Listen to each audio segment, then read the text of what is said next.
Salut à toi, j'espère que tu vas bien. On se retrouve aujourd'hui dans une nouvelle vidéo afin de répondre à une question qui m'a été posée plusieurs fois. Que sont devenus les bulbis? Aujourd'hui, je vais te faire un petit update de ce que sont devenus les alocasias qu'on avait développés à la base de bulbis. Pour te faire un petit ordre des choses, la première vidéo dans laquelle on avait mis les bulbis en développement a été faite en juin 2023 et ensuite je t'avais fait un autre update afin de te montrer ce qu'étaient devenus ces bulbis, donc les alocasias que ça nous avait donné, qui était sorti en octobre 2023. Ça commence à faire un bon petit moment du coup que je t'ai pas montré à quoi ça ressemble. J'ai laissé passer l'hiver, période durant laquelle il s'est passé des petites dingueries, mais on reviendra dessus un tout petit peu plus tard. J'ai attendu le retour du printemps, le moment où les plantes se mettent à refaire des nouvelles feuilles pour te montrer à quoi ça ressemble et pour pas que tu aies trop peur de ce que l'hiver a fait subir à ces alocasias. Je vais donc commencer par te montrer tout ça et je vais commencer dans un premier temps par tous les alocasias que j'avais mis en pont, en lechuza pont, parce que c'est ceux qui m'ont donné les meilleurs résultats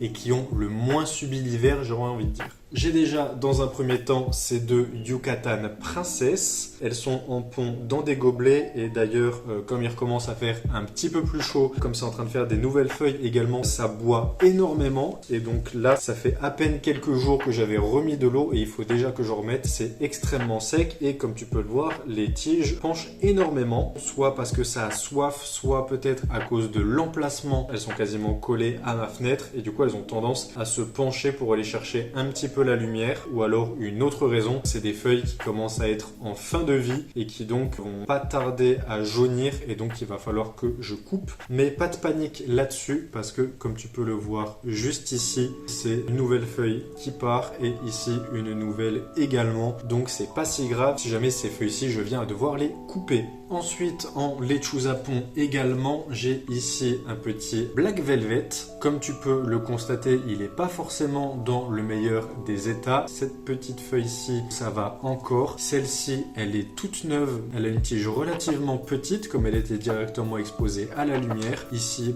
c'est en train de mourir et comme tu peux le voir, ça a un petit peu brûlé au bout de la feuille. C'est à cause des ravages de l'hiver, mais je reviendrai dessus un tout petit peu plus tard. Et ensuite, au milieu de ce côté-ci, il y a une nouvelle feuille encore qui est en train de sortir, qui sera très certainement dans le même état que celle-ci, extrêmement jolie, tu peux le voir, elle est vraiment nickel, une tige beaucoup plus petite que toutes les autres. C'est une des choses qu'on avait remarqué dans la vidéo précédente, comme je les avais mis dans des bacs qui étaient relativement hauts, les alocasias ont dû me faire des énormes tiges pour pouvoir aller chercher la lumière, donc ça rendait pas forcément ultra esthétique. Ça se prouve, je pense, avec cet alocasia, comme il était directement devant la fenêtre, il a eu juste besoin de faire une toute petite tige pour sortir sa feuille. Ensuite, j'ai ici ce petit restant de Pink Dragon. Comme tu peux le voir, la feuille, elle fait énormément la tête. Mais je reviens dessus, c'est une des raisons pour lesquelles j'attendais le printemps pour pouvoir te montrer ça. C'est que cette plante, cette feuille, elle a traversé tout l'hiver. Elle a pris un énorme coup de chaud parce que comme c'était en pont, que j'avais besoin de chaleur pour essayer de les faire se développer et ne pas les laisser mourir, ça s'est rapidement retrouvé près de mon radiateur. Sauf que l'eau a été consommée relativement vite, plus la chaleur du radiateur qui lui a pas fait du bien, donc ça a cramé un petit peu la feuille. Ça a traversé tout l'hiver comme ça. Ça fait maintenant quelques jours, peut-être quelques semaines tout au plus, où il y a malgré tout, juste ici, une nouvelle feuille qui est en train de sortir, alors que vraiment il n'y avait rien du tout à la base. C'est vraiment très récent. La plante, je l'ai gardée comme ça pendant des mois et des mois. J'attendais le printemps parce que je savais que quoi qu'il arrive, il y a une nouvelle feuille qui allait sortir. Comme ça a été le cas exactement pour les Yucatan Princess et comme c'est le cas également pour le Black Velvet. Ensuite, on arrive, je pense, sur mes alocasias les plus jolies. J'en suis extrêmement fier, je les trouve absolument magnifiques. C'est les alocasias Regal Shield. Ils sont absolument monstrueux. Je vais essayer de te les tourner un petit peu dans tous les sens parce qu'il y a des feuilles qui partent de tous les côtés. Depuis l'arrivée du printemps, ça fait un petit mois, peut-être deux maintenant, ça ne cesse de me faire des nouvelles feuilles. Je pense que ces deux-là ont dû sortir courant du mois dernier. Pareil pour celui-ci, voilà, ça c'est une feuille toute récente et comme tu peux le constater juste ici, puis on a déjà une nouvelle qui commence à sortir tout doucement. J'en suis extrêmement content. C'était les bulbis que j'avais les plus gros à la base, donc forcément ça a donné les plantes en meilleure santé et avec le plus gros volume. Je suis très content. À la base, tous ces alocasias Regal Shield viennent d'un énorme Regal Shield que ma copine avait acheté au marché végétal. Il il a pas fait long feu. Malheureusement, j'avais réussi à récupérer quand même pas mal de bulbis et j'avais réussi quand même à sauver quelques petits morceaux, notamment un morceau qui faisait la tête comme pas possible. Je crois que c'était la dernière feuille qui restait sur le morceau que j'ai sauvé. Donc comme tu peux le voir, elle fait la tête, elle est pliée dans tous les sens. Et avec la magie du pont, et bah ça m'a donné tout ça. Voilà, comme tu peux le constater, le pont c'est vraiment miraculeux et sur les alocasia ça fait vraiment des folies où ça me cesse de me faire des nouvelles feuilles, il est absolument magnifique. Ah bah ça y est, elle s'est cassée, celle-ci, il était temps, tac. Je la gardais depuis un bon petit moment avant de l'enlever pour pouvoir te montrer les effets du pont sur les alocasia, et bah ça aura tenu tout juste le temps. Ça c'est une des parties que j'avais sauvées de cette alocasia Regal Shield et j'en ai un autre morceau juste ici que j'avais sauvé également. Voilà, ça c'est la seule qui restait au moment où je l'ai mis en pont. Ensuite ça m'a sorti toutes ces jolies feuilles. Donc voilà, alocasia Regal Shield, il était énorme.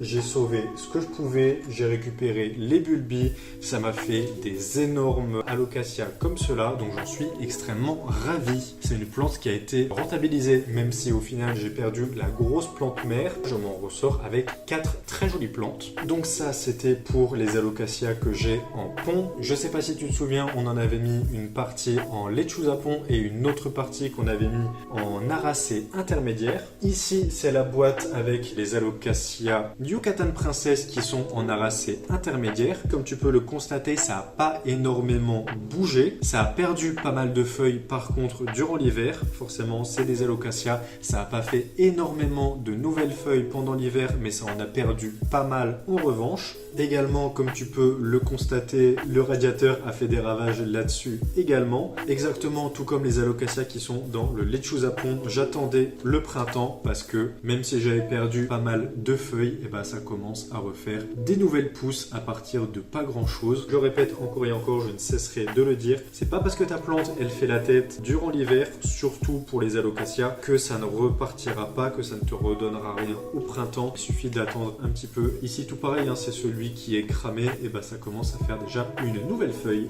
Ici c'était donc pour les Yucatan Princess et j'ai ici quelques autres qui sont également en aracée intermédiaire. C'est un petit peu plus vert de ce côté-ci. Il y a du Black Velvet juste devant qui est très joli, il est en très bon état, il n'a pas perdu de feuilles pendant l'hiver celui-ci, je suis assez étonné. Ici c'est la dernière feuille qui est sortie. Pas mal de Regal Shield également de ce côté, c'est relativement en bon état. Ici il y a juste une petite feuille qui a cramé avec le radiateur également. Et ici voilà, il y en a des un petit peu plus petites. Pour celles qui étaient en aracée intermédiaire, je vais laisser ça sur le côté. Pour l'instant, on reviendra dessus un tout petit peu plus tard. Il y avait des tout petits bulbis qui avaient donné des tout petits alocasia pour lesquels j'avais pris la décision de les mettre en lechuza pont également. Mais du coup, je les avais installés dans des tout petits bacs. Je les ai mis à plusieurs. Et bah, c'est exactement pareil que pour les autres. Très mitigé. Je peux te prendre pour exemple celui-ci. Les feuilles, elles font la tête. Elles sont en train de mourir. Mais par contre, à la toute base, il y a une nouvelle feuille qui est en train de reprendre, c'est en train de partir tout doucement. C'est pareil pour ce Yucatan Princess. Voilà, ça c'est une feuille qui fait relativement la tête, elle est toute petite et ça m'en a sorti une nouvelle très récemment qui elle sera beaucoup plus jolie et beaucoup plus viable. Et ici j'en ai encore quelques autres. Hop, petit placement de produit pour Auchan évidemment. J'ai ici du Silver Dragon, ça c'est tout petit, c'est en train de mourir mais il y a une toute petite pousse juste ici. C'est pareil, c'est en train de mourir, ça a subi du radiateur mais il y a déjà une nouvelle feuille qui est sortie juste ici et il y en a une autre qui ressort là. De l'autre côté, un petit Black Velvet et voilà, à la base c'était une tige comme ça, toute fine avec une toute petite feuille vraiment pas jolie et ça a donné ça. Du coup je suis très content. C'est pareil, je vais laisser ça là-dedans pendant encore un petit moment. Une fois qu'on sera bien installé en été, je pense que ça sera beaucoup plus joli et ça m'aura donné de vraies petites plantes. Tout ça, c'est pour ce qu'on avait installé dans la dernière vidéo. Donc, comme tu peux le constater, il y a eu de très jolis résultats entre-temps. Mais j'ai aussi quelques petits retardataires. Ça, c'est des plantes que j'ai mis à développer un tout petit peu plus tard. En grande majorité, c'est encore du Yucatan Princess. Celui-ci, il a déjà commencé à me refaire une jolie feuille. Et j'en ai encore par ici. Voilà, ça ressemble pas à grand-chose. C'est encore une fois des énormes tiges. Et si vraiment je cherche à pinailler, j'en ai encore de ce côté-ci. Voilà, toujours dans le même système, c'est en permiculite également. Ça a des toutes petites feuilles, c'est des toutes petites plantes qui sont en train de faire leur bout de chemin tranquillement. Quoi dire maintenant sur tous ces alocasias? Tu l'auras constaté, il y a eu du très bon et il y a du relativement mitigé et du moins bon également. En grande majorité pour les alocasias qui étaient en pont, j'ai vraiment pas eu de problème durant l'hiver, en tout cas pour les grosses plantes. Si je reprends le Yucatan Princess, il y avait d'autres feuilles, il me semble qu'il y en avait deux, ça en a perdu évidemment pendant l'hiver, mais juste en laissant le temps, et bah ça repart tout seul, mais c'est relativement en bonne santé et ça repart extrêmement vite comme tu as pu le constater sur tous ceux qui sont en pont. Donc surtout pour les alocasias qui avaient des bulbis à la base relativement gros, et à l'inverse pour les alocasias qui sont en lechuza pont mais qui avaient des bulbis tout petits, donc sur lesquels ça avait donné des toutes petites plantes relativement fragiles. C'est beaucoup plus compliqué, l'hiver ça a fait vraiment pas mal de dégâts, ça a perdu pas mal de feuilles, celles qui restent elles sont relativement dégradées, mais il faut juste laisser le temps, ça commence à repartir tout doucement. Je pense que dans la grande majorité ça va s'en sortir évidemment, mais voilà, il va falloir s'armer de patience d'autant plus. Et enfin pour les alocasias qui sont en aracée intermédiaire, c'est relativement mitigé, ça a perdu pas mal de feuilles, celles qui restent, il y en a quand même pas mal qui sont assez dégradées à cause du radiateur, hein. Voilà, ça a été un assassin durant cet hiver, j'aurais peut-être dû penser à ne pas les coller autant, et du coup avant l'hiver, tout ce qui était en aracée intermédiaire, je pense que je devais avoir au moins 2 ou 3 feuilles sur chaque alocasia. Là je me retrouve du coup au début du printemps avec des alocasias qui possèdent une seule feuille. Ça n'empêche que ça commence à repartir tout doucement. C'est beaucoup plus lent qu'avec le lechuza pont, mais ça repart. En tout cas pour certains, il y en a d'autres où ça dort encore. Il faudra que je sois encore un petit peu plus patient que les nouvelles feuilles ressortent. On est à la fin du mois d'avril et comme ça peut-être à la fin de l'été je te ferai un nouvel update. Comme ça tu pourras voir ce que ça aura donné tout au long du printemps et de l'été. Conclusion, l'hiver sur tous les alocasias qu'on a développés ensemble, et bah ça a fait énormément de dégâts. C'est pour ça que je t'ai pas fait d'update avant, parce que si je t'avais montré tout juste en sortie d'hiver la tête des alocasias, je pense que tu aurais paniqué, tout comme j'ai pu paniquer en les voyant se dégrader tout au long de l'hiver. Et dès que j'ai eu les premiers signes de nouvelles feuilles sur les plantes, j'ai pris la décision du coup d'attendre un petit peu plus, histoire que ça reprenne vie tout doucement avec le printemps, pour te montrer à quoi ça ressemble. Si jamais tu as des alocasias qui font un petit peu la tête, pas de panique, tout devrait bien aller, il suffit d'attendre un petit peu et d'attendre la bonne période. Maintenant, ce que je vais faire, c'est que je vais faire le rempotage d'un ou deux des alocasias qui se trouvent en aracée intermédiaire, parce que je pense que ça en a grandement besoin. Je vais essayer de te montrer ça, mais je te garantis rien. C'est des pots qui sont relativement médiocres, voilà, ils sont extrêmement nuls, ils sont très fragiles, je les recommande pas du tout. Voilà, je me suis un petit peu fait avoir en les commandant. Et l'aracée intermédiaire qui est à l'intérieur fait un petit peu la tête. Il a beaucoup de mal à sécher, donc je vais faire le rempotage de quelques-uns de ces alocasias avec toi maintenant. Petite time-lapse de ce rempotage. Comme ça, je vais les mettre dans un pot qui est de meilleure qualité avec de l'aracée intermédiaire tout neuf. Et ça sera l'occasion également de pouvoir constater à quoi ressemblent les racines actuellement. Voilà, on se fait ça tout de suite et on se retrouve juste après.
ça a été finalement un petit peu plus compliqué que prévu. Je m'attendais pas à avoir autant de racines en dépotant les Alocasia. Pour les Regal Shield, ça a été encore. J'ai finalement réussi à les mettre dans ces petits pots parce qu'il restait pas tant de racines que ça finalement. Je suis même assez déçu. Je pense que c'est en grande partie dû au fait que le substrat dans lequel elles était détrempé. Et tout de même, le bulbi n'était pas énorme. À l'inverse, sur les Yucatan Princess, il y avait tellement de racines que j'ai pas pu les mettre seulement dans des petits pots. Du coup, je me suis dit, je vais en regrouper 3 dans un seul pot, sauf que ça faisait trop de racines pour un seul pot. Je me suis dit que si je mettais les 3 dans le même, ça allait faire des nœuds pas possibles et le jour où j'aurais besoin de les séparer, ça va être une galère. J'en ai dépoté un 4e et j'ai fait 2 et 2 et au final, ça rend plutôt bien. Pour le reste des Alocasia, il va également falloir que je procède à un rempotage et tout ça, on le fera très certainement ensemble dans un futur épisode de rempapotage. On se fera ça chillax, à la fois de ceux qui sont en pont, de ceux qui sont en aracé intermédiaire, de ceux qui sont en permiculide, bref, donc on fera ça ensemble très bientôt dans une prochaine vidéo. Donc n'oublie pas de t'abonner à la chaîne, activer les petites notifications si jamais tu ne veux pas la rater. Je pense qu'on a fait le tour maintenant de ces updates sur les Alocasia. J'espère que ça t'aura plu. Ça fait bientôt 1 an maintenant qu'on a mis à développer ensemble ces bulbis. Maintenant on a toute une jungle d'Alocasia. Je suis vraiment content. Pour une première expérience de développement de bulbis, je pense que je m'en suis vraiment pas trop mal tiré. J'espère que ça t'aura plu, que ça t'aura donné envie une fois de plus peut-être de développer toi-même des bulbis ou en tout cas les Alocasia. Je pense qu'avec le temps, les Alocasia c'était des plantes que je détestais à la base et c'est à présent ma plante préférée. J'espère que ça t'aura plu. N'hésite pas à me le faire savoir en laissant un petit like à la vidéo, un petit commentaire également si jamais tu as quoi que ce soit à me dire, une remarque instructive, des conseils, si tu as envie de me partager ton expérience avec le développement des bulbis, des Alocasia. Un petit partage de la vidéo si tu penses qu'elle peut plaire à certains, t'abonner à la chaîne une fois de plus pour ne pas rater les prochaines vidéos qui pourraient sortir sur la chaîne. Je te remercie de m'avoir écouté, prends soin de toi, intéresse-toi à tout un tas de trucs, développe-toi, progresse sur toi-même et d'ici la prochaine, je te dis ciao.